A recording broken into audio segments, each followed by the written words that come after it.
Welcome back to Bygone Stories, where we bring forgotten brands and businesses back to life. Today we're diving into the history of Farmer Jack, a once thriving supermarket chain that became a household name in Michigan before fading into history. From its humble beginnings in the 1920s to its dominance in Detroit's grocery scene, this is the story of Farmer Jack. Picture this, it's the 1970s and you're walking through a bustling Farmer Jack store. The smell of fresh baked bread lingers in the air. The produce section is fully stocked, and there's a friendly cashier ringing up groceries with a smile. For decades, this was a familiar scene for families across Michigan. But how did it all begin? The origins of Farmer Jack trace back to 1924 when immigrants Tom Borman and Sam Burlack opened a small neighborhood grocery store in Detroit called Tom's Quality Meats.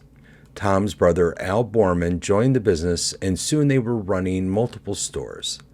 The brothers eventually parted ways, each running their own grocery store chains until 1955.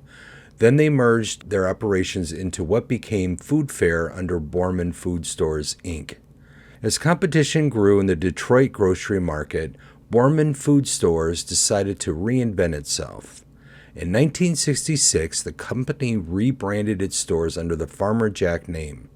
With their signature red and yellow signage and a focus on full-service grocery shopping, Farmer Jack quickly expanded and became a go-to supermarket for Michigan residents. Throughout the late 1960s and into the 70s, Farmer Jack flourished. The company acquired smaller grocery chains, opened new locations, and even experimented with larger shopping centers featuring gas stations and garden supply stores. By the 1980s, Farmer Jack had over 100 stores, further solidifying its place as Detroit's dominant grocery retailer. The trouble started in the late 1980s. A labor strike caused difficulties and the chain was sold to A&P.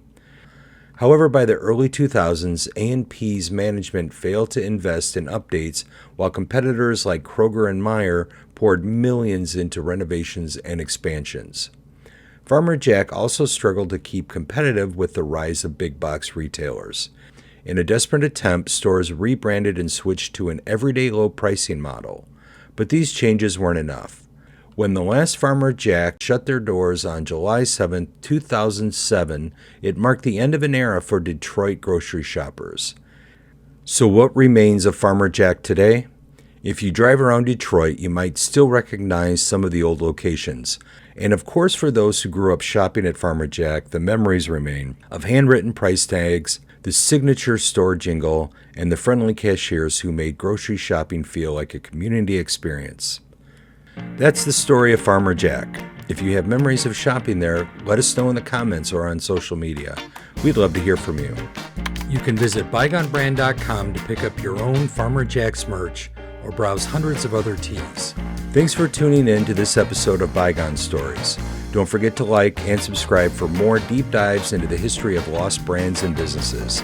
Until next time, remember that even though some things fade away, their stories live on.